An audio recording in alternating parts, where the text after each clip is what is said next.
Amados irmãos, graça e paz.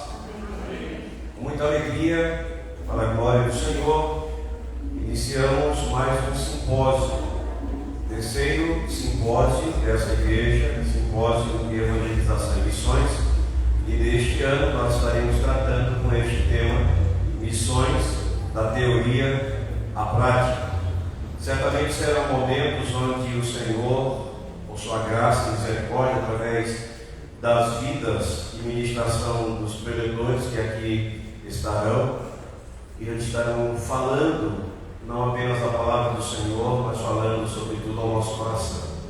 Nossa expectativa é que o Espírito Santo do Senhor nos desperte, nos conduza em uma nova realidade de vida, uma realidade de pleno serviço, dedicação, louvor ao Senhor. Quero convidá-los a se porem de pé.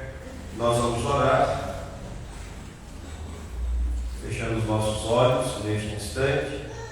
Vamos orar ao nosso Deus. Senhor bendito, nós queremos te dar graças. Bendizemos e exaltamos ao Senhor, porque o Senhor é o nosso Deus. O Senhor nos fez povo do Senhor, nos fez rebanho do teu pastoreio. Queremos te dar graças, porque o Senhor tem cuidado de nós. Muito obrigado, meu Deus, pelo início deste simpósio, terceiro simpósio sobre evangelização e missões aqui na vida desta igreja. Clamamos a direção do Senhor, a graça do Senhor, o derramar de tuas misericórdias em nossas vidas, na vida dos preletores, Senhor, para que tudo redunde na glória e louvor do teu nome. Carecemos de ti, Senhor, por isso, em nome de Jesus, abre os teus céus e derrama sobre nós de tua graça e tua bênção. Dirige-nos, abençoa-nos, em nome de Jesus. Amém.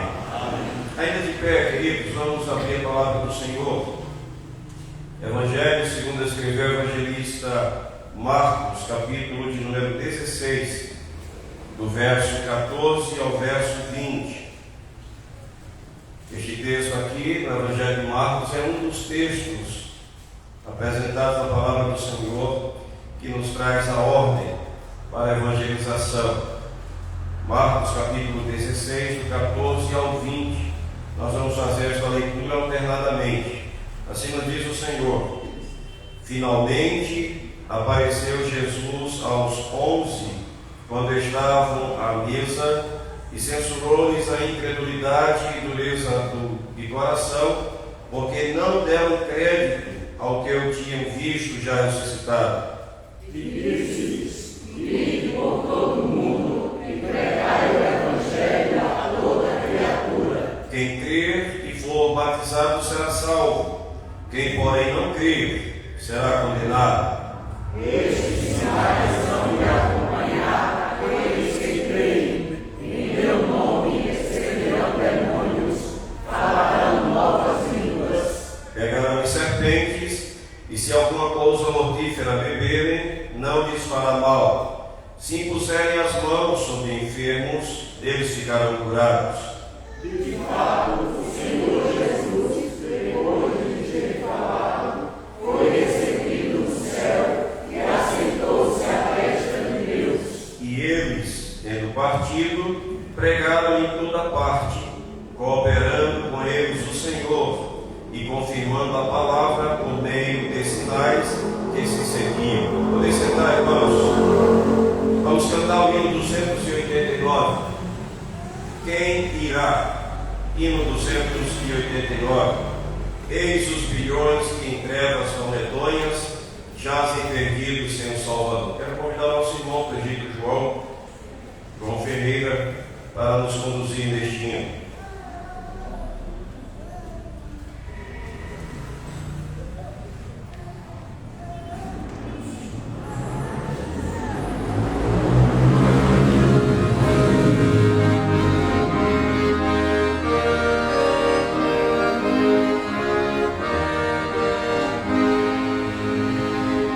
Eis os bilhões que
nos conduzir neste instante em duas canções.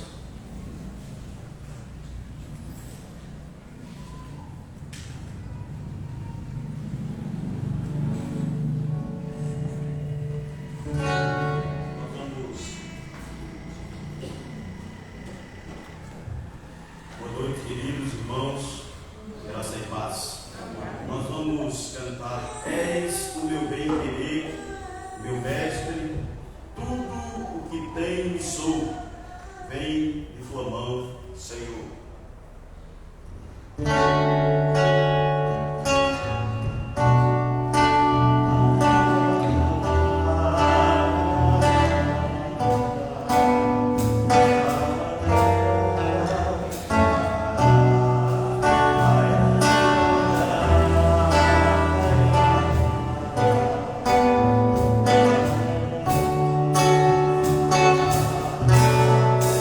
És o meu bem-querer,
passar a palavra, nosso irmão em Cristo, pastor Mariano. Pastor Mariano, ele é o diretor da Junta de Missões da Igreja Presbiteriana de Pinheiros e certamente tem muito de Deus a falar aos nossos corações. Ficamos extremamente felizes quando o pastor, que já deveria ter retornado, essa é a verdade, lá para São Paulo, e através do contato com o pastor Tiago, ele pôde estender um pouquinho mais para estar conosco na noite de hoje. Então, eu sou extremamente grato, pastor, pelo seu sacrifício. Deus o abençoe.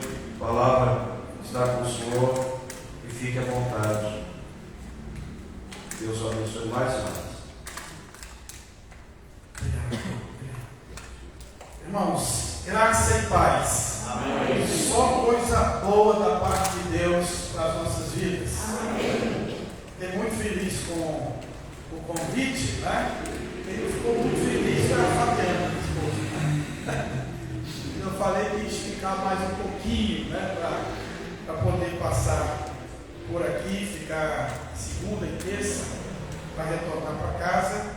Mas ela é uma mulher crente, vai perdoar, né? Tem que perdoar quando chegar em casa. Com mais saudade, foi o que eu disse, vai ficar com mais saudades. E queridos, eu quero agradecer, sempre é bom voltar à igreja do Lajeiro, desde o início da minha vida de trabalho no cidade, de adolescente, e aqui era caminho nosso, né? Eu tive a oportunidade de pregar com 16 anos no púlpito dessa igreja, primeira vez, igreja cheia de dia de festa da mocidade aqui, eu tremi nas bases, né? Então faz muitos anos disso, mas ver a igreja, a prosperidade que Deus dá, e poder nessa noite falar de algo que é o que nós vivemos, missões. Então trago aqui o abraço da Igreja de Pinheiros, pastor Anival, todos os nossos pastores, todos os nossos missionários, e para você conhecer um pouquinho da Igreja de Pinheiros, porque essa igreja tem colocado da teoria à prática, tem um videozinho bem pequeno aí que eu gostaria, se possível, que fosse projetado aí, tá? Para a gente ver. E ele tem som, né? Então tem que soltar aí para a gente ver junto.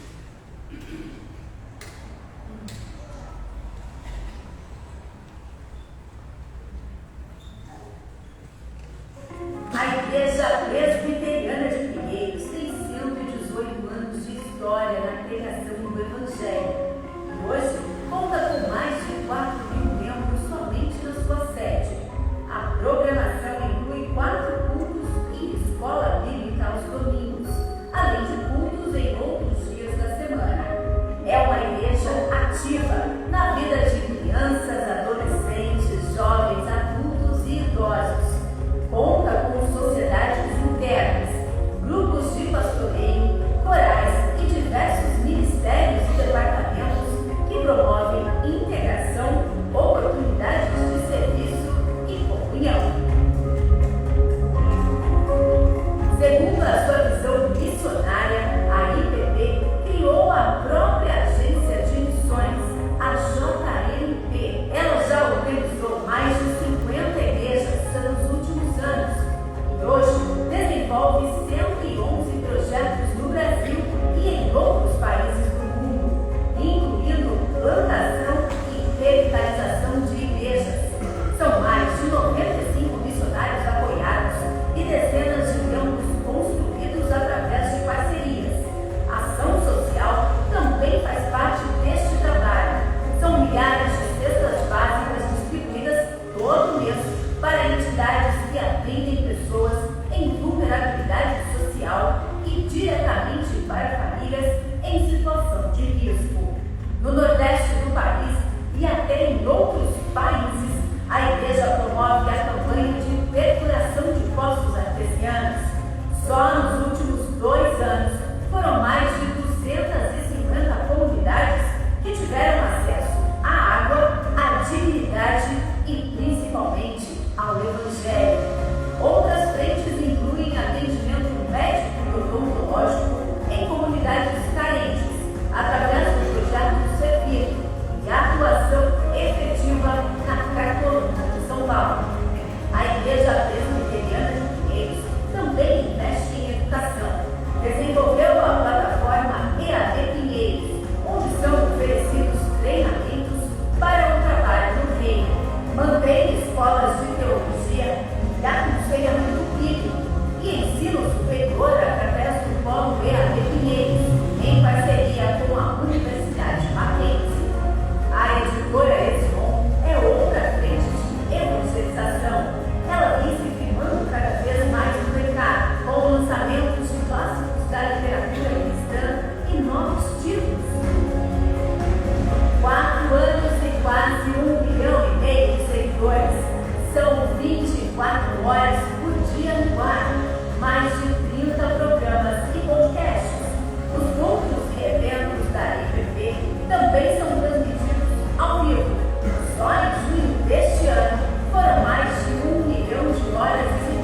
história começou há 27 anos atrás, quando a igreja foi desafiada por um pastor jovem que mudou de Pernambuco para São Paulo para pastorear uma igreja envelhecida, uma igreja que só vinha diminuindo o número de membros, 200 membros, num tradicional bairro de Pinheiros, no bairro da Batata, onde não havia para onde crescer, mas ela foi desafiada a ser uma igreja relevante para a cidade de São Paulo, para o estado de São Paulo, para o Brasil e para o mundo. E começou o trabalho de abrir frentes, filhas. Começou o trabalho de discipular a liderança, para que a liderança da igreja toda entendesse qual direção que a igreja iria caminhar. Porque muitas vezes nós não avançamos porque nós olhamos de forma errada o ministério e a missão que Deus dá à igreja. Mas quando a liderança e quando o rebanho estão olhando para a mesma direção, as coisas começam a acontecer. Então, quando alguém olha agora por causa da mídia, a igreja de Pinheiros, parece que é um milagre. As pessoas dizem assim: qual é o segredo para o pastor Arivaldo? Quem conhece o pastor Arivaldo sabe que as respostas dele, ele não avisa muito não. Ele falou: não tem segredo, nós não somos maçonaria. Não tem segredo. O segredo, se fosse, ninguém faria. Mas o que nós temos é o compromisso de ser uma grande igreja missionária. Então, quando todos procuram olhar, as coisas começam a acontecer. Você fala: mas pastor, por que o senhor está falando em olhar? Porque eu quero meditar com vocês na palavra de Deus, em Mateus 9, 35 a 38, sobre o tema: o olhar revelador de Jesus para a missão. Nós vamos meditar de forma muito clara. Esse texto é fantástico. É impossível falar de missões sem Mateus 9, 35 a 38. Nós estamos falando do desafio: missões da teoria à prática. Por quê? Porque todo mundo sabe o que é missões. Todo crente que fez a classe de catecúmenos foi recebido, ele sabe o que é missões. Mas há uma grande dificuldade, e esse tema fantástico, ele mostra exatamente que precisa haver uma transição entre o que nós conhecemos com o que nós queremos fazer. Missão só aqui não vai resolver nada. Missões, ela está primeiro aqui. É uma necessidade, é um sentimento. E quando nós olhamos aqui, Jesus está ensinando os seus discípulos a fazer missões. Vamos fazer a leitura desse texto, mas eu quero a participação da igreja. Eu leio o 35, a igreja, o 36, eu leio o 37 e todos, o 38 de Mateus 9. Vamos fazer essa leitura, queridos e amados. Diz assim: e percorria Jesus todas as cidades e povoados, ensinando nas sinagogas, pregando o evangelho do reino e curando toda sorte de doenças e enfermidades. Vendo ele as multidões, compadeceu-se delas, porque estavam aflitas e exaustas, como ovelhas que não têm pastor. E então se dirigiu a seus discípulos: a seara, na verdade, é grande, mas os trabalhadores são poucos. Orai, pois, ao Senhor da seara, e mande trabalhadores para a sua seara. Querido Deus, a tua palavra mais uma vez é lida, e o propósito é compartilhar com teus filhos, com todos nós aqui nesse ambiente, e também, porventura, quem acompanha através da transmissão. Mas nós queremos, ó Pai, de forma simples, conduzir essa mensagem através do teu Santo Espírito, Senhor, para que encontre lugar seguro e eficaz na nossa mente e no nosso coração. Nós oramos em nome de Jesus. Amém. Amém. Uma das coisas mais chama a atenção desse texto é o verso de número 36. Você pode repetir comigo? Diz assim: vendo ele as multidões, compadeceu-se delas, porque estavam aflitas e exaustas, como ovelhas que não têm pastor. Quando a gente fala de olhar a multidão, se você pegar um bom dicionário, a palavra olhar, ela tem muitos significados. Olhar é enxergar, olhar é trazer a luz, olhar está ligado também ao discernir, ao descortinar. É como uma janela que tem uma cortina e você quer ver o que está do outro lado e você descortina ela, você abre, separa. Então, olhar está cheio ali da compaixão de Jesus. Automaticamente, diz o texto, e vendo ele as multidões, ou olhando ele as multidões, imediatamente o seu coração se encheu de compaixão. Imediatamente. O olhar e o sentir. Quantas vezes a gente não precisa nem perguntar, fala assim, só com o olhar eu já entendi o que ele quer, eu já entendi o que ela quer. Quem é do século passado sabe o que eu estou dizendo. O pai não ficava gastando muita coisa no domingo passado, fazia alguma coisa, ele olhava, já sabia o que ia acontecer em casa. O olhar já dizia. Aí tem aquele negócio de relacionamento de esposo tem algum problema assim, aí faz alguma coisa, ela não gostou, aí fala, você não gostou não. Não, mas o olhar já diz tudo. Jesus está nos ensinando o que o seu olhar estava revelando a seus discípulos. Jesus estava fazendo missões, Jesus estava evangelizando, Jesus estava ensinando os seus discípulos a não esperarem, mas ir. Aonde? O texto é muito claro. Percorria Jesus todas as cidades, mas também todos os povoados.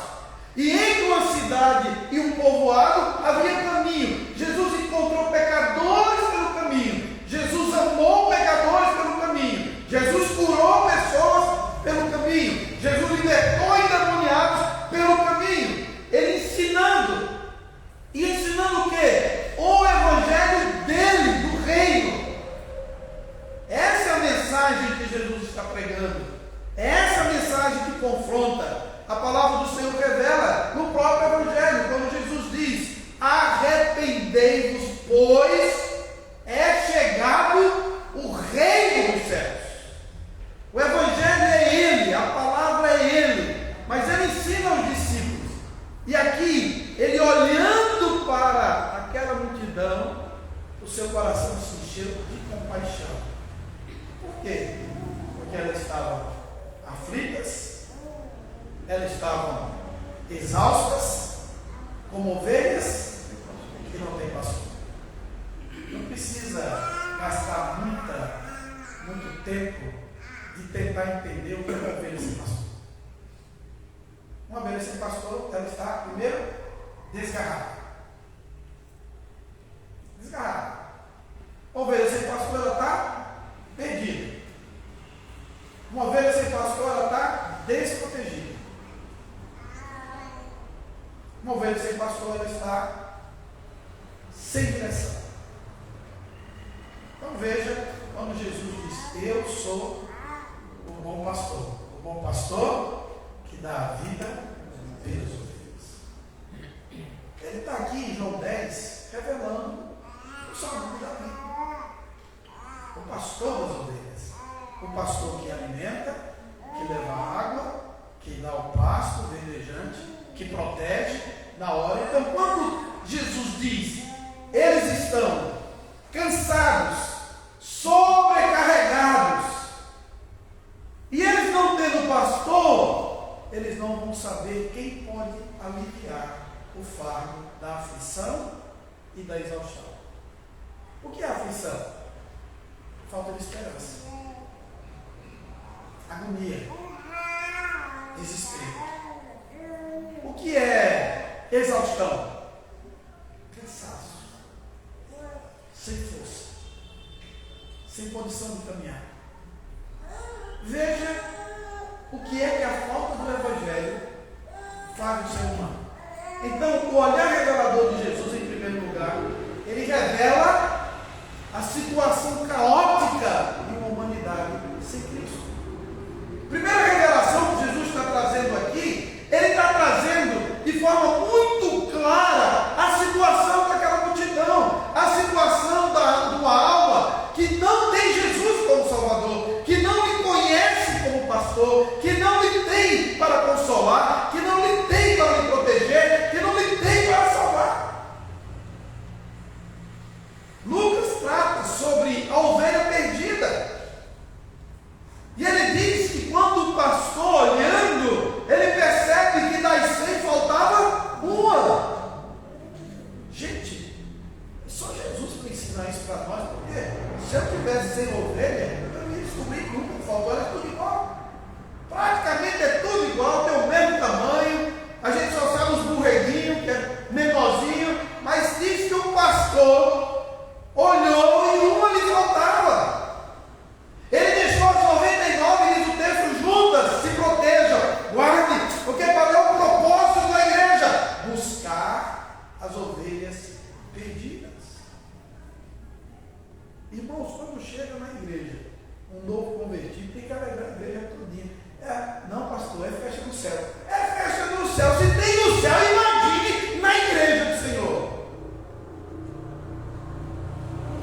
Nós precisamos nos alegrar com cada ovelha que o Senhor manda para o nosso aprisco.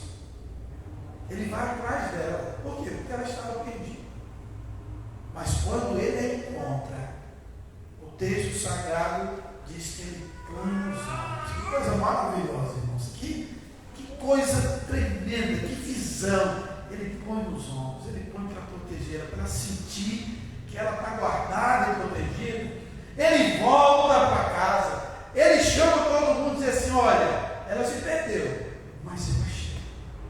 Eu não sei quantas ovelhas perdidas tem aqui na cidade de Lajeado e na zona metropolitana de Lajeado.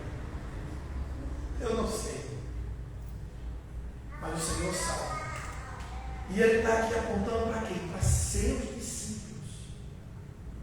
A dura realidade da humanidade sem Cristo. Só sobra para ela aflição e exaustão. Por que será que as pessoas procuram drogas, bebidas, violência, poder, dinheiro, riqueza, gente que não se sacia com nada? Sabe por quê? Porque ele está aflito. Você sabe o que é você não saciar sua fome? Você sabe querer buscar para encher as coisas? Começa no próprio casamento. Porque muitas pessoas dizem: por que tanto casamento está dando errado? Porque a pessoa casa para ser feliz. É egoísta. É egoísmo. O casamento criado por Deus é proporcionar a cada cônjuge trabalhar para a alegria do outro. Porque quando eu caso para ser feliz, tudo tem que ser para mim. É os meus desejos que têm que ser saciados. É a minha vontade que tem que ser estabelecida. É o meu querer que é soberano. Mas quando você casa para proporcionar felicidade à pessoa amada e você recebe isso de volta, é a perfeição. Porque foi isso que Cristo fez pela noiva. Ele veio, ele se entregou para ela. O texto sagrado diz que nós devemos olhar para a igreja como a noiva, olhar para Cristo como aquele que a purificou, que se entregou por ela.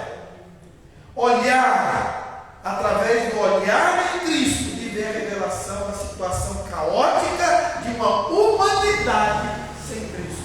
Ela está aflita, ela está exausta. Por isso que Jesus diz: a minha paz. Irmão, não tem preço para paz.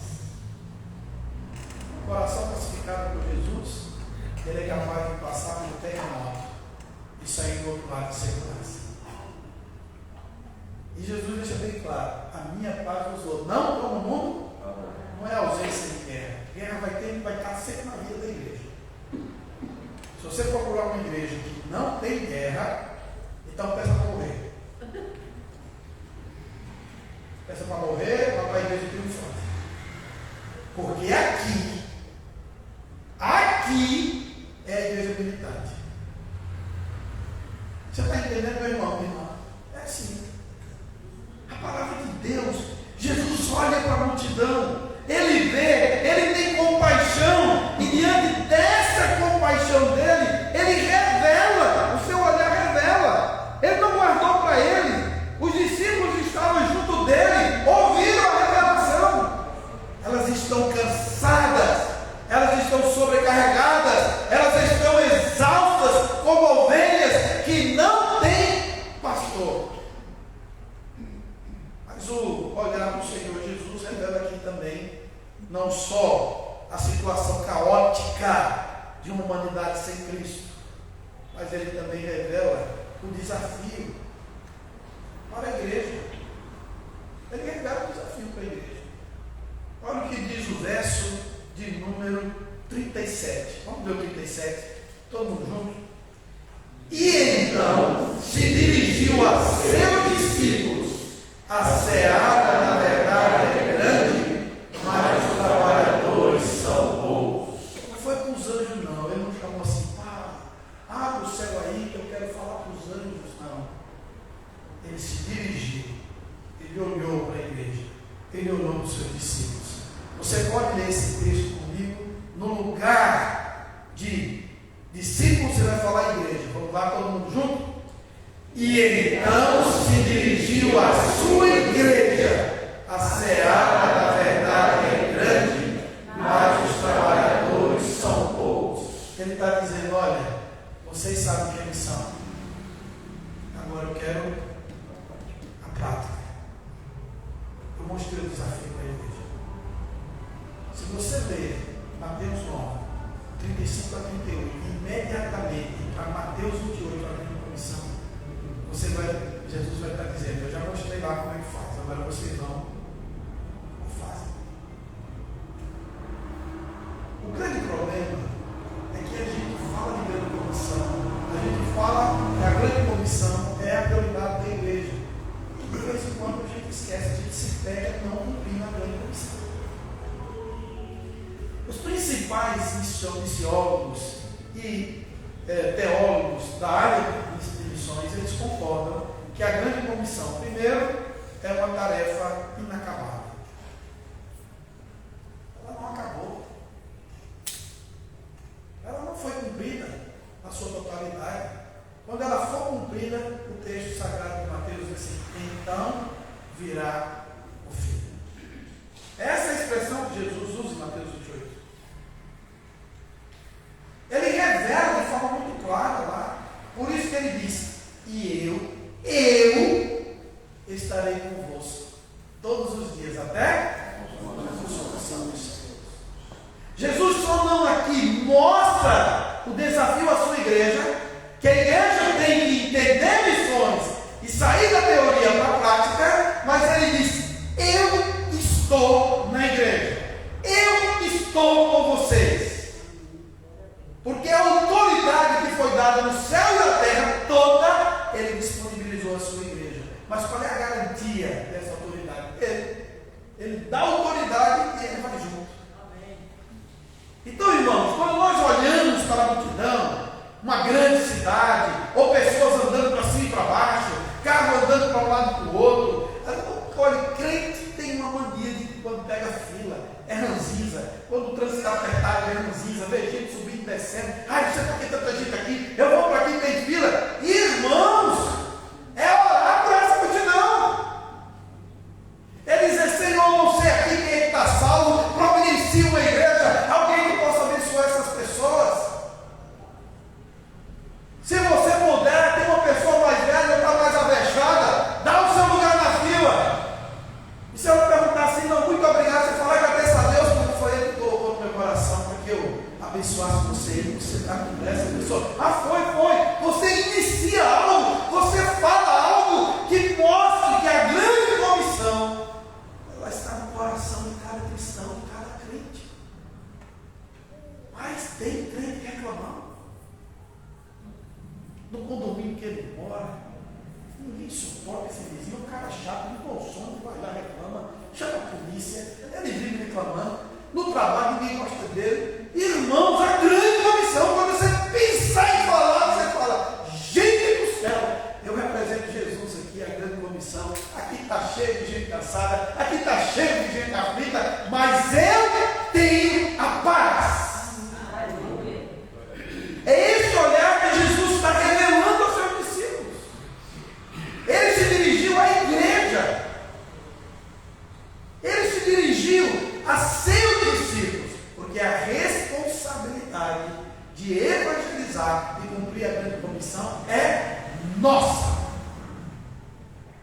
Agora eu fico pensando lá, tem alguém na família que está assim, tem uma reunião de frente, pensando, se o pastor tivesse aqui, se o pastor tivesse aqui, eu falei, bom, o pastor não estava, você está.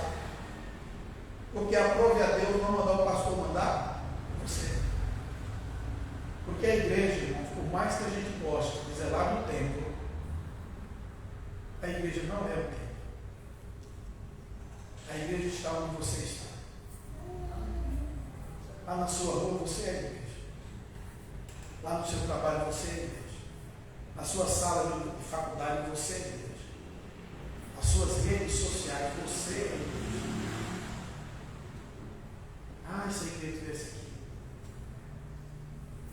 Tive uma ovelhinha, foi para o céu esses dias. Mas era todo mundo, quando eu cheguei lá na igreja, lá na Filadélfia, o pessoal falou, uma fulana, ela gosta de ser visitada. E eu visitei, mas a igreja começou a crescer.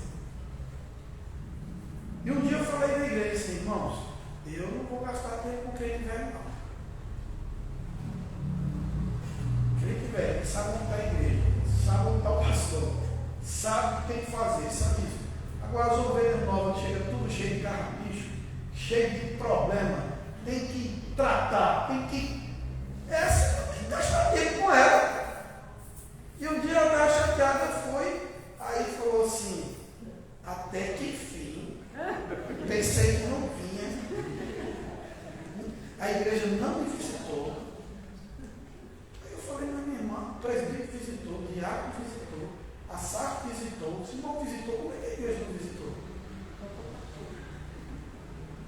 Não, porque eu pastor, sim, irmão, mas todos nós somos igreja.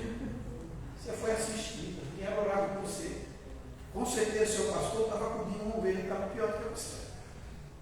Mas às vezes não é esse tom. Quando vai procurar um pastor, lógico, as pessoas, os presbíteros, o senhor é visitador, né?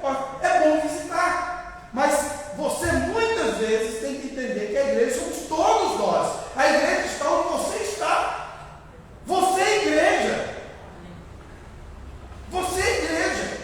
Jamais o pastor vai conseguir estar aonde você está. Porque você já está plantado no lugar que Deus providenciou para você. A gente às vezes pode até ir numa reunião especial, em alguma coisa, mas você já está lá diariamente. Ninguém conhece as pessoas que estão, teu vizinho de cima, de baixo, do prédio, do lado, o companheiro de trabalho, o companheiro de trabalho. Quem conhece mais dos seus alunos, você que é professor? Você é igreja. Quando o professor cristão entra numa sala e ele olha aqueles alunos tudinho, ele devia olhar como Jesus e só ver a ovelha. Eu tenho que ser o melhor professor, eu tenho que orar pelos meus alunos, eu tenho que amar aquele aluno mais cabeçudo, eu tenho que chegar nele, ver se ele precisa de alguma ajuda, se for necessário visitar os seus pais, e quando alguém perguntar qual a história que mandou, você vai dizer não, porque Jesus me ensinou que eu devo amar seu filho, que eu devo usar a minha profissão, os meus dons e talentos para cumprir a grande comissão. É você, meu irmão. Sou eu. Eu fico pensando num desastre de avião que teve esses dias. Não sei quanto tempo. A cena daquele local deve ser horrível. Deve ser horrível. Mas eu acho que dá tempo de pensar na vida.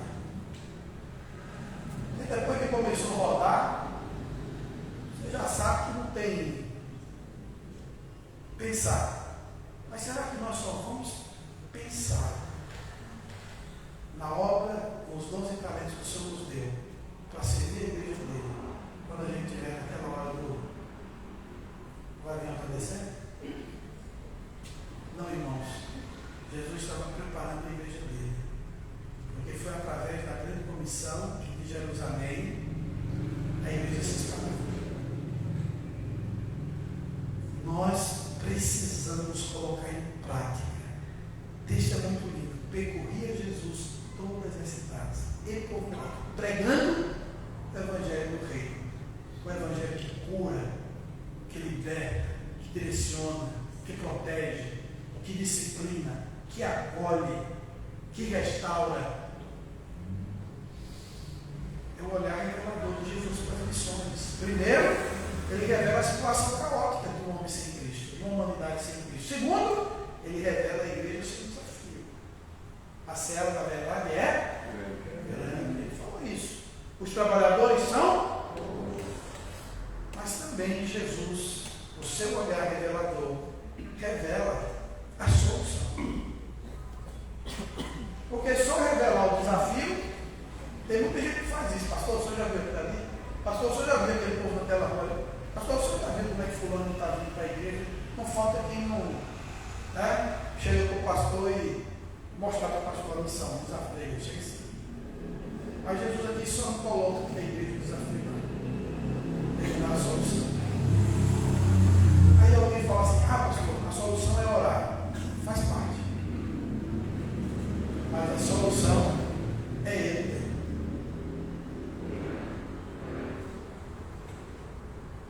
A solução é ele mesmo. Olha o que o texto diz. Verso 38. Vamos ler juntos o verso 38? Todos. Rogai, pois, ao Senhor da seara que mande trabalhadores para a sua seara. E quem é a seara? Ele é a solução. Pastor, mas não é do diabo não, porque tem a gente é do diabo, né? O mundo é do diabo. O mundo jaz um amigo, mas o mundo pertence a Deus. Salmo 24. Ao Senhor pertence a terra, o mundo e tudo que nele habita. Satanás é um fake news nessa área. A gente pega um texto desse, do Jaz Maligno, e começa a encher a bola de Satanás.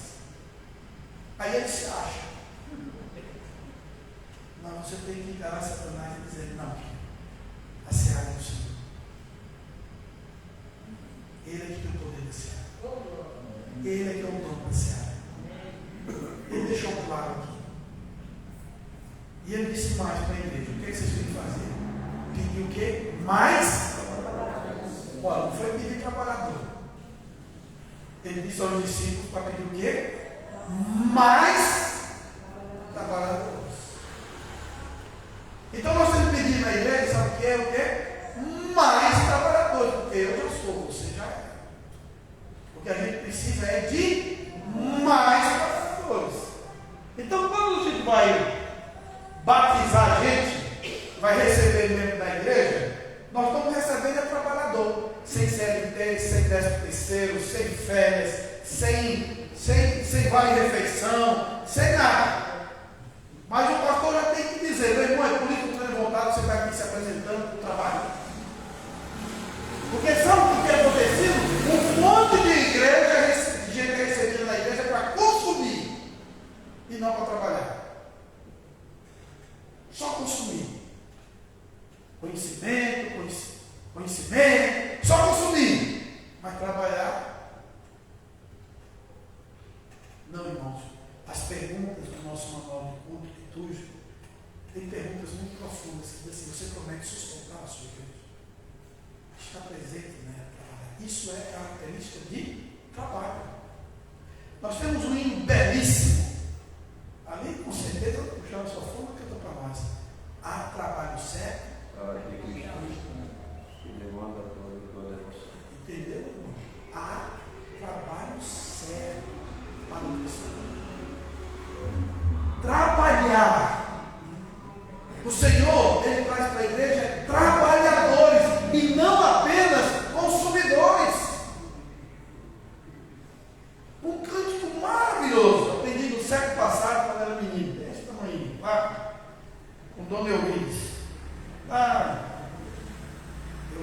crescer, crescer, crescer. E quando eu estiver, não é assim.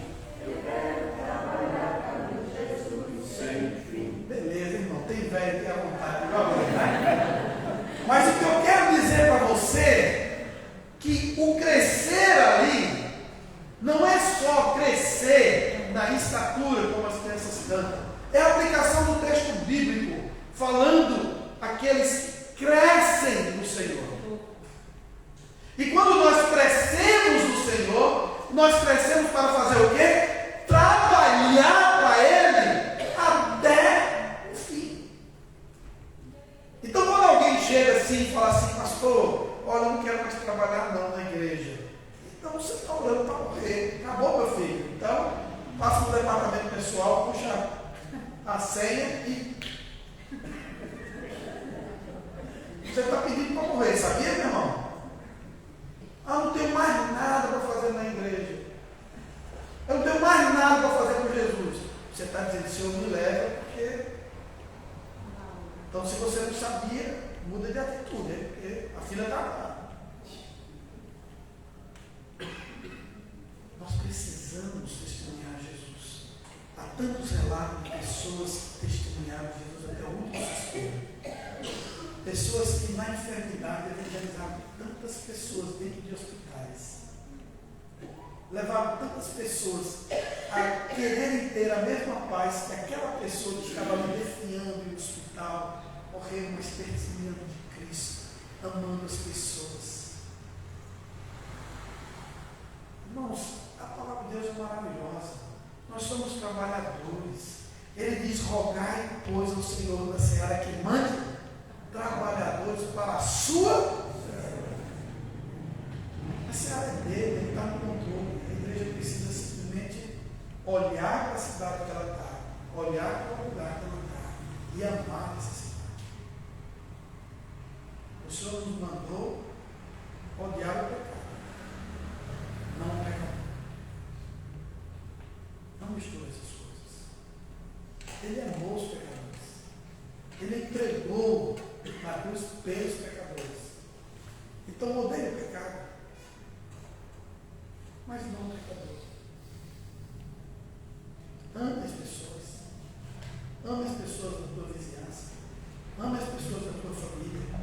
As mais difíceis que tiver. Seja o bálsamo naquele grupo de família que só dá confusão. Até hoje eu nunca vi um grupo de WhatsApp de família que não dá confusão. É pelo menos uma por semana. É uma palavra que foi dita fora de hora, foi alguém que não aceitou o que foi colocado, alguém que concordou com a divisão, alguém ali no lugar onde se reunir. É fulano que disse aquilo ali, fulano que nunca aparece, quando aparece na opinião, não sei por que ele deu opinião, nunca aparece, quando aparece. É confusão. É confusão. Mas você precisa ser o bálsamo. Você precisa ser Jesus no grupo da sua família. No seu trabalho, você precisa ser Jesus no seu trabalho. Quando a coisa estiver esquentando, você diz assim, a minha quase gostou. Aí você olha para o colega que está dizendo um pouco e fala, gente, a gente se conhece há muito tempo, uma palavra errada pode dividir coisas que foram construídas há tanto tempo. São grandes oportunidades do Senhor para a gente cumprir a grande comissão. Peça trabalhadora. Ensine na classe de catecúmenos que você está preparando é trabalhadores.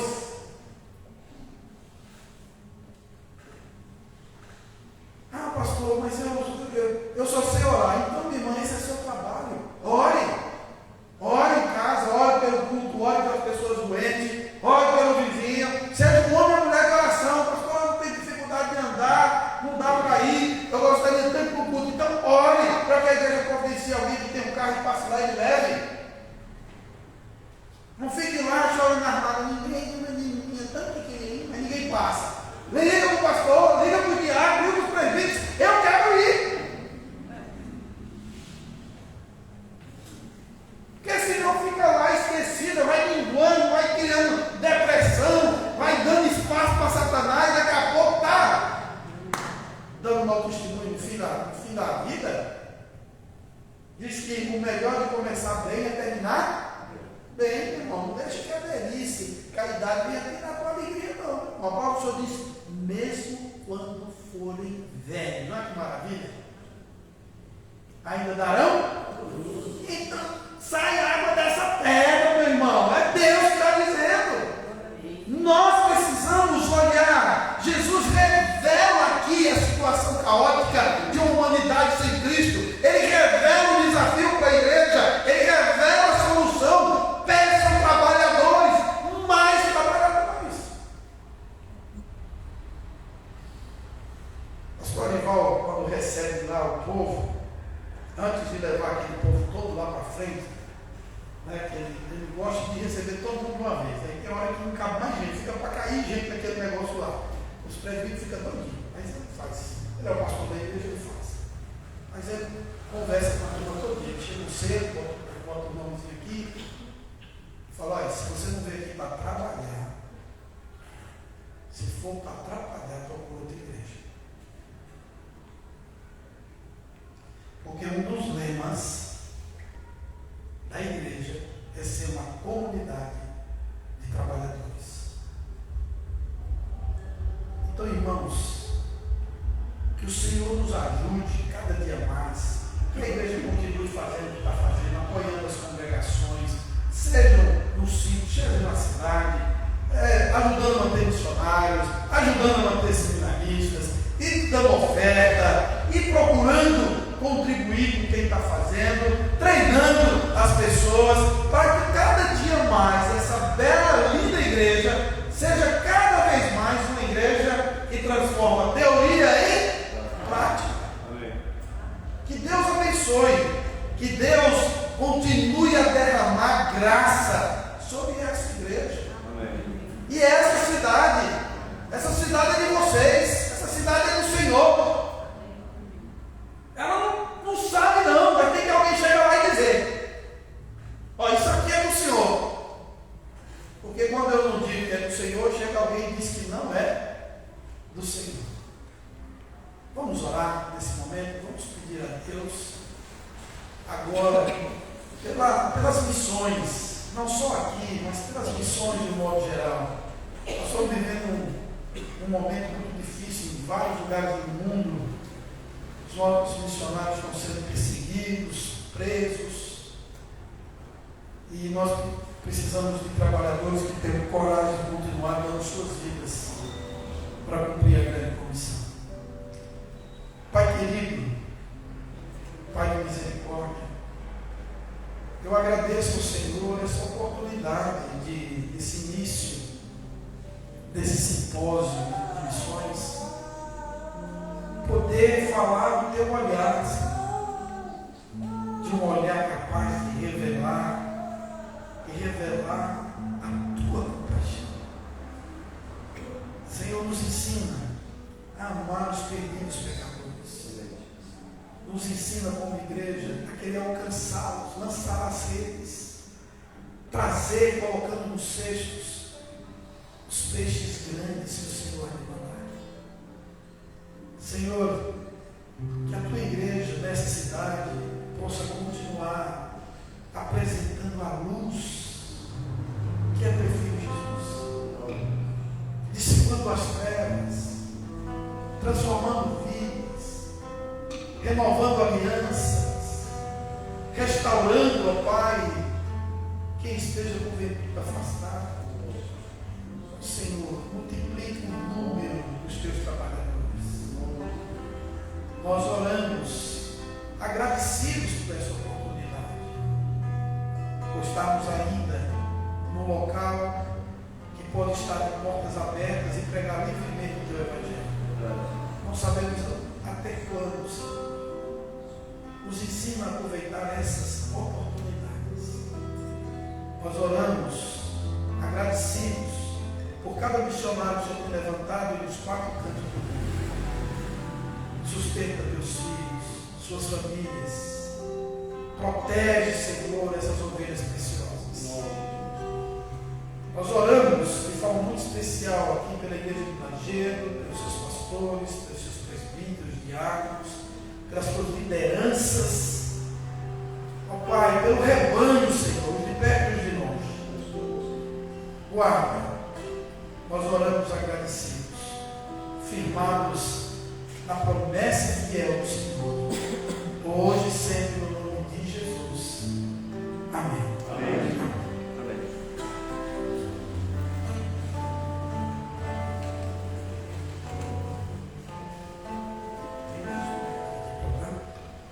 Irmãos, já viu? Eu trouxe esse livro aqui, A Grande Comissão. Quem lê acho que é 5, né? É 4. Se você quiser adquirir, tá bom? Esse valor aqui está indo para um projeto lá da Igreja Presbiteriana de Teópolis. Se você adquirir, valor R$20. Aqui fala sobre trabalhadores e fala sobre a Grande Comissão. Tá bom? Então vou deixar aqui no pastor Tiago. Se alguém tiver interesse, e se precisar de mais, aí o Tiago pede ao pastor estudante lá em Teópolis. Obrigado, pastor, pela palavra preciosa. Eu quero incentivar os irmãos a adquirir esse livro. Tem, já li, muito bom. Bom mesmo. E como nós vimos, rogai ao Senhor da Seara para que mande trabalhadores para a sua Seara. Vamos nos pôr de pé, queridos, e vamos cantar este hino.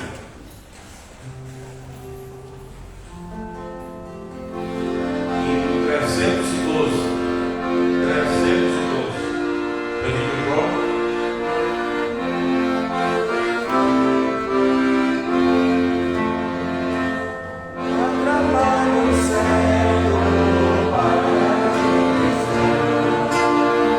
Demanda toda a tua devoção.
que pertence ao Senhor, mas um mundo que precisa ouvir de Ti.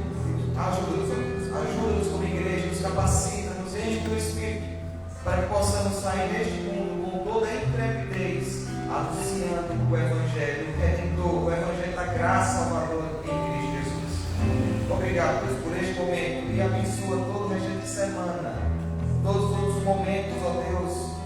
Fala a igreja, fala ao teu povo, edifica as nossas vidas. Oramos em nome de Cristo. Recebe a bênção, que a graça do nosso Senhor e Salvador Jesus Cristo, o amor do nosso Pai, as consolações do poder do Espírito Santo do Senhor Jesus sobre todos nós, sobre todo o povo de Deus, espalhado por toda a terra, desde agora e para todo sempre.